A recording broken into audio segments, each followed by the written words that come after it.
name's Eric Stromquist. I'm president of Oregon Culinary Institute, one of the co-founders with my partner Brian Wilke. When we created this school, we got an opportunity, which is extraordinarily rare in our industry, to create a school and a curriculum any way we wanted to.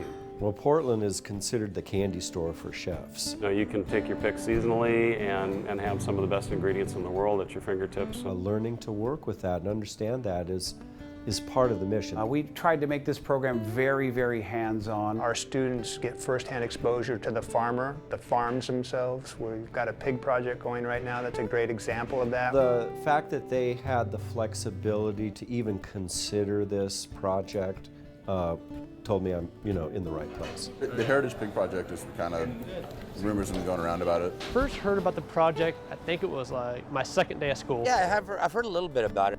WILKE's been talking about it for a while. They try and do big projects like that throughout the year. BROPHY's been looking through pig books and talking about buying a pig. I guess when it comes down to crunch time, we'll find out exactly what's going on and who's going to get to do what and where. I'm Brian Wilke. I'm the Director of Education and Executive Chef and one of the founders of this school. My name is Dan Brophy, and I'm the lead instructor in the T2 kitchen. My name is Woody Bailey. I'm the plant manager, purchasing manager, and term 2 assistant at Oregon Culinary. This isn't the first time we've done a project like this. We did a similar project last year with some heirloom turkeys, and so the pig was sort of the next extension. We created a partnership with Heritage Northwest Farms, and we bought a couple pigs right away, and we decided that we would raise them at a place that the students could get access to on weekends. We chose Sweetbriar Farms for that project. And we've dealt with them in the past and know PETRENE, and that's a great outfit. They sell on all the farmers markets here in Portland. And we had picked the pigs up at Heritage Northwest, who pasture raises the pigs. And it was actually the day we went down to pick those 2 pigs up that we started to, we were talking to the farmers at Heritage. And I thought, aha, what if there's a difference between pasture-raised and pen-raised? Our original pig idea was just to have a party for our students, an autumn celebration party, but we decided we could do a little bit more with it. And said we should buy one more pig. And so we did, and we now have 2 farms raising our pigs, and by November 9th and 10th, we hope to put on a dinner that celebrates those pigs in every way conceivable, with some of our top chefs putting their best efforts into a beer and wine pairing, comparing the 2 pigs. And the preparation of the pigs is going to be identical. So we're going to have, 2 pieces of pork on each course, and one's going to be from each of the pigs raised in the 2 very different styles. There's such a variety in the pigs that you see that is a heritage pig. They've all been bred and raised just like tomatoes and apples for certain specific things. So we went down and learned about Red Wattles, which at one point were only 40 in number. They had been bred almost to extinction, or crossbred rather, so the true Red Wattle didn't exist. So to see what has made it through the hundreds and hundreds of years of breeding to make a perfect pig in somebody's eye is just something I hope we never lose. So for bacon lovers everywhere, this is the pig to go to.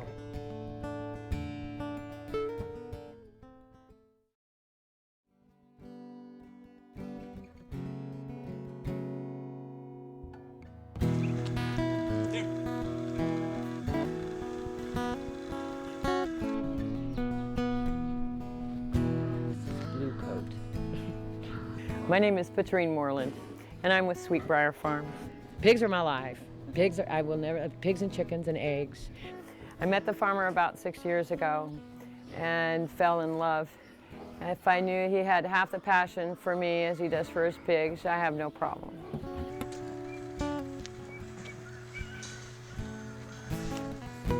I always like it when chefs come to the farm and they see where their pigs are coming from. They're giving an affirmation of what we're selling. My name is Eli CAIRO. I do all of the USDA and curing and production of the charcuterie here at Olympic Provisions.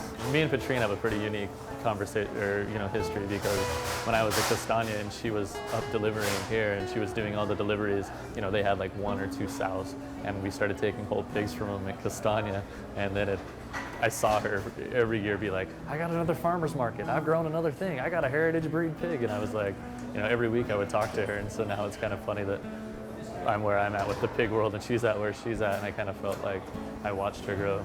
If you were able to go in and do a class at OCI, what would be the main thing that you would want to communicate? I'd have a feeling I would really like them to meet the farmers. It's such an eye-opening experience. Well, we started introducing this project when we did pick the pigs up initially, but since then we've made a few field trips down to visit the hogs. I'm Ashley, and I'm getting my associate's degree in Culinary Arts and Restaurant Management. I'm Kaylee Dean, and I'm in T3.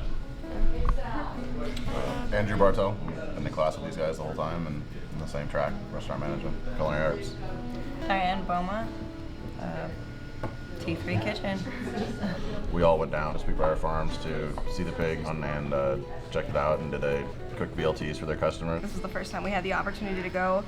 Chef BROPHY had been there a few times. The thing I would say about Sweet BRIAR Farms that was really nice was that it wasn't like industrial, and you could tell that like the pigs had their own distinct personalities, and that the lady that was in charge actually really liked her job, and she was really compassionate towards the animals, which was really nice to see. They had so many questions. They were so curious about anything and everything. I had a great day. I just loved talking. I was hoarse by the end of the day because I just wanted to tell everybody everything.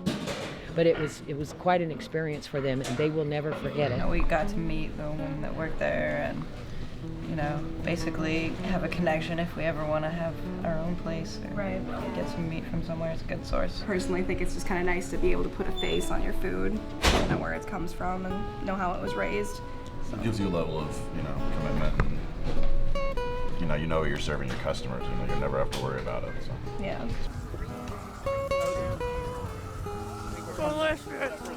Not to sound like a hippie, but I guess you can taste the love. I don't know. You can taste the happy end. Yeah, you do. You really do. My name is VITALY PALEY'S, chef, co-owner of restaurant PALEY'S Place. We have been in Portland for over 15 years now. I think the OCI is doing a great job by not just educating the new generation of cooks and making them understand the technique behind cooking, but also bringing them to the actual source, because we are only as good as the ingredients we use. She has black smudges on her. My name's Wendy Parker, and my husband Jim. What do? We are, well, I guess you could say we're pig farmers.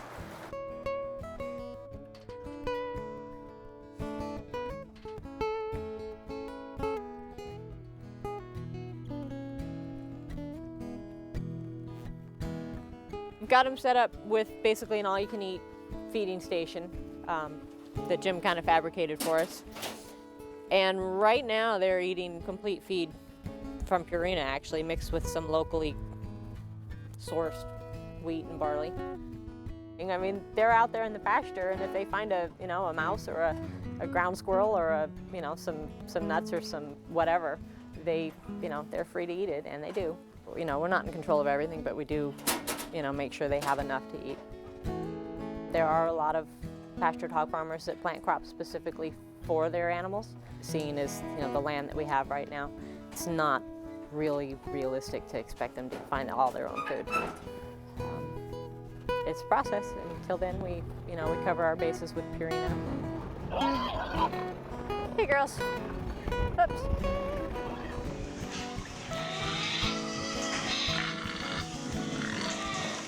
I like my pigs in a controlled feeding environment. Then they're not foraging out in swampland.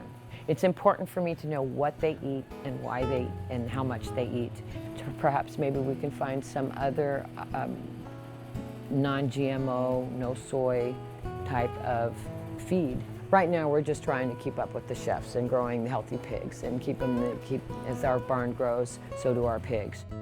So 1 pen-raised hog, 1 pasture-raised of litter mates. And I'm not sure what difference we're going to see. There very well may not be a difference in taste between the two, so it's not the taste then.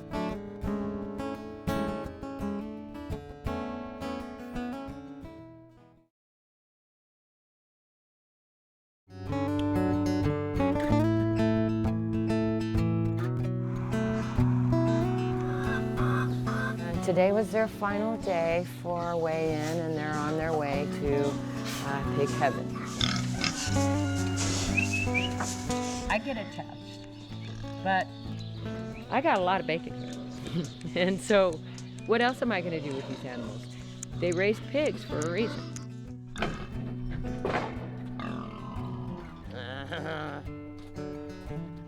We're just weighing them. We always give a record of the weight because some of our customers want specific weights. See how much you weigh.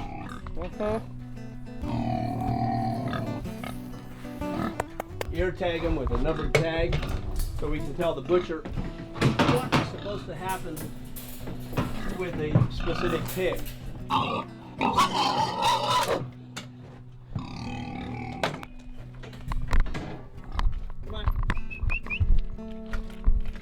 We are going to take the OCI pig in. Incidentally, Jim's been known to call this pig Woody Pig, so that's kind of the pig's Woody's name. pig. Woody's Pig, Woody Pig. We decided we'll just weigh her the old-fashioned way, which a lot of small farmers probably do because not everybody has a scale. So I have a tape measure and I am going to wrap it around the belly of the pig and get a measurement and then measure how long the pig is, and then there's a calculation I can do that will give me an approximate weight. Comes up with a weight of 344 pounds. I'm not sure if I believe that or not.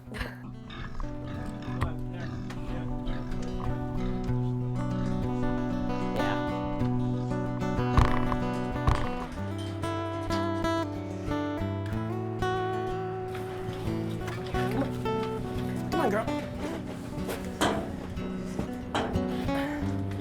Come on.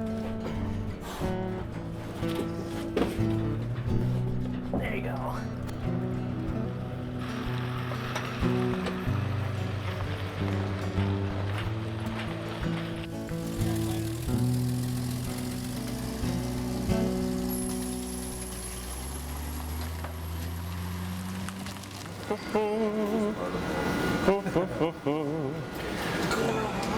Okay, see how I did that?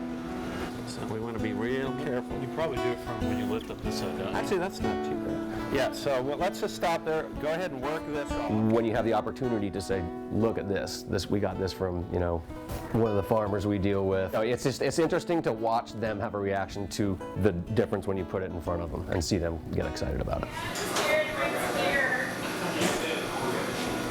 We can just simply see the knife. Okay.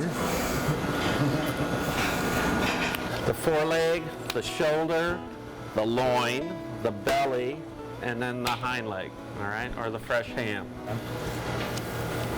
That's really good stuff. The oink, that's right. Le oink. Le oink. Le oink. That's right. The oink. All right, cool.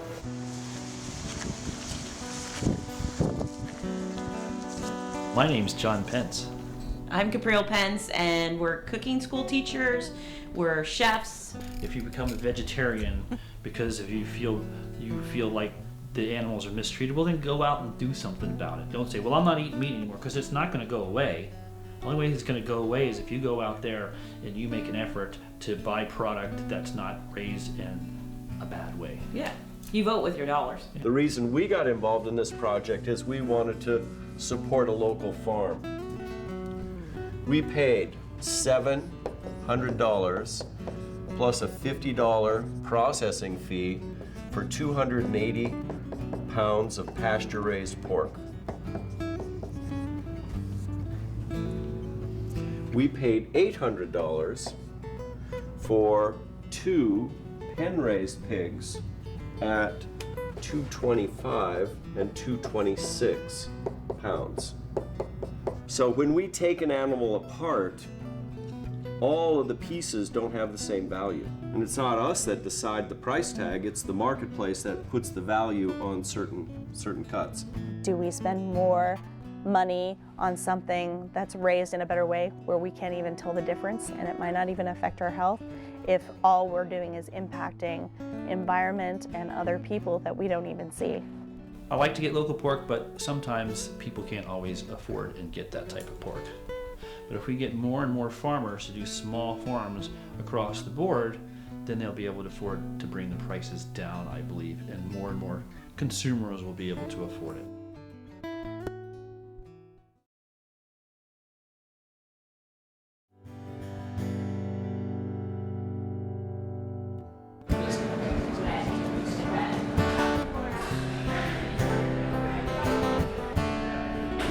But I want everybody diving in. As soon as your table's done, go help, because we got to get 50 people 5 different beers, not to mention 50 people 5 different courses of food. I'm really interested to hear what you guys think, yeah. I walked outside here from my car and the smell just knocked me over. It's like I'm eating at the right place tonight.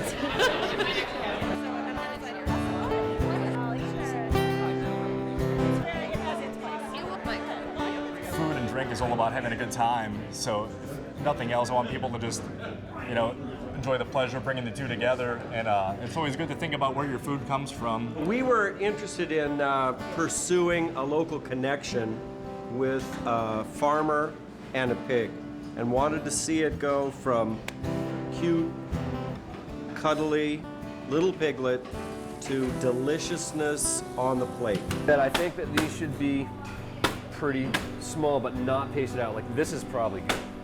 I think for me it's about bringing the students full circle. It's imperative that we know which one is the PENCE and which one is the pasture. Okay, so let's say for every single one. We're going to have the pasture-raised on the right side of the plate, pen-raised on the left side of the plate. Here we go. Be as analytical as you want to, but mostly just have a good time, enjoy the wine, enjoy the food, and have a blast. Along with the whole pork idea, we also included Chris and Nolan from the WILKE Underground Farm. Thank you, the chefs. It's great. All Really right. enjoyed ourselves. Done, chicories are done, eggs are done, done. You guys got them in whole, or how did We you got get them the in, halves? broke them down in half. Yep, and then Randall broke them down into primals, and then I cleaned them all up. I would wonder when there's stuff on it. It's going to be hard to tell. Yeah, honestly. yeah. The best way to really, I mean, if you really want to taste the difference, is we just cooked 3 pieces. So we've got 3 cuts of pork that we're tasting against each other. Conventionally raised, hand-raised Red Wattle, pasture-raised Red Wattle.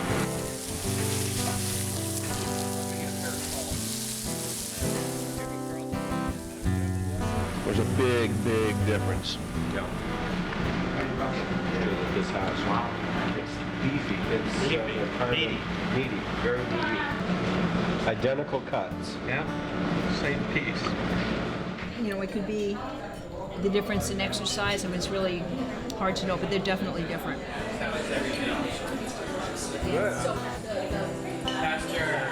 It's really good.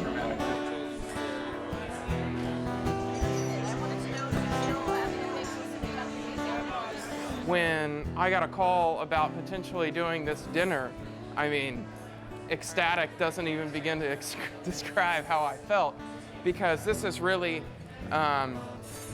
really embraces what we do, you know, within our own business.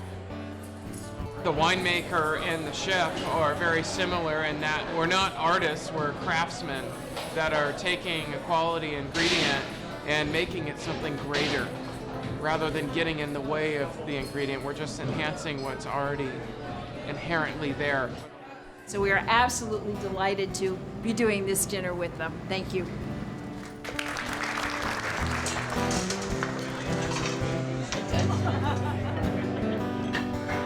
All chefs like to eat fat. Absolutely. That's what it's all We all about. like fat.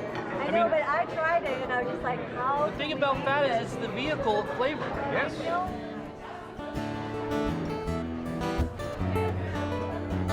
If you're gonna have a pig, you might as well have a special pig and one that tastes better. How much does an industrial hog weigh? It's like 180 pounds, maybe 200. They must raise it in a way so their loins are bigger. Kind of like the big-breasted turkey. Oh, that's where the breed comes in, because Berkshire and Hampshire were bred to be long, so that you can get the most pork chops out of it. Whereas Red Wattle is a short. Most of the heritage pigs are short and stocky. They're like football players. guys, let's make sure this food is hot. When I eat the pasture-raised, I felt a little briny. Of course, I would choose the PENCE. You can be a great chef and a great cook, but if you don't understand that economic side of it, it doesn't last very long. Well, if you don't understand the economic side, you're not a good chef. Yeah. You're a good cook. That's exactly right. You know, it might cost a little bit more, but in the long run, it can benefit you. It's really great to meet, you know, these people that are taking our raw product, our animal, and absolutely producing some of the best food that you can do these animals complete justice. It's fantastic. These guys are at the forefront of that whole movement. They started this in Portland. I think it's something we take for granted here in Portland, you know what I mean? That they're right here for us. It's kind of like, yeah, we know our farmers and we get to talk with them all the time. These particular students, many of them were down at BRIAR with PETRENE taking a tour to visit our pigs this summer. One of the pigs lets out just the 400-mile-an-hour sneeze, which ends up landing in Andrew's mouth. We've labeled this particular dinner Andrew's Revenge. Giving the animal a good life. Yeah. All the way through its upbringing. That's a remarkable thing about the process. I was like, oh, well, maybe this one tastes a little bit different because I have sort of like a replaced bias towards the pasture-raised pig. That it's almost impossible to tell the difference. And to me, the difference wasn't apparent. I think I came to a conclusion that if somebody didn't tell me that these two pieces of meat came from two different pigs, I wouldn't be able to tell. So I do think it really just boils down to the ethics of how do you want to spend your money.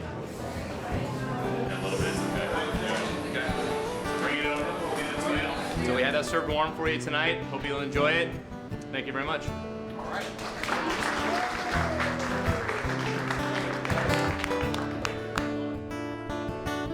It's great to see, you know, cutting-edge chefs who are willing to take that risk and pay more money for a product that they could get cheaper elsewhere and still make a successful business. I think it says great things about the spirit of Portland here. We've been around for a while and kind of cut our teeth on this, but now you guys as a school are taking it to a bigger, broader, larger perspective, and that alone, I think, is the bigger message than tasting two different pigs. The fact that you guys are going to the farms and helping them raise these pigs, and then having dinners like this to support something like that, and then giving the money to the Chefs Collaborative. It was an extraordinary amount of work, but we went through it. Everything turned out, I think, how the chef wanted it to turn out, and the guests seemed to genuinely like it. So I think it was a success. I really like the idea of knowing where your food comes from, keeping it local, and treating it really well, you know? I think it's important. I think it tastes better if you treat it nice. If you can walk away from a fabulous meal at the end of the night and say you learned a thing or two, that's a good evening. Sometimes the most basic thing is to really speak to people on something they can understand, and that's through your stomach. And you can just see that something raised with care and prepared with care is delicious, and that accounts for a lot too. So thank you for doing this project. Really appreciate it. Hey, well, thank you all for coming. I do appreciate it. And thanks for supporting our efforts down here, having our interns and externs, and I really do appreciate it.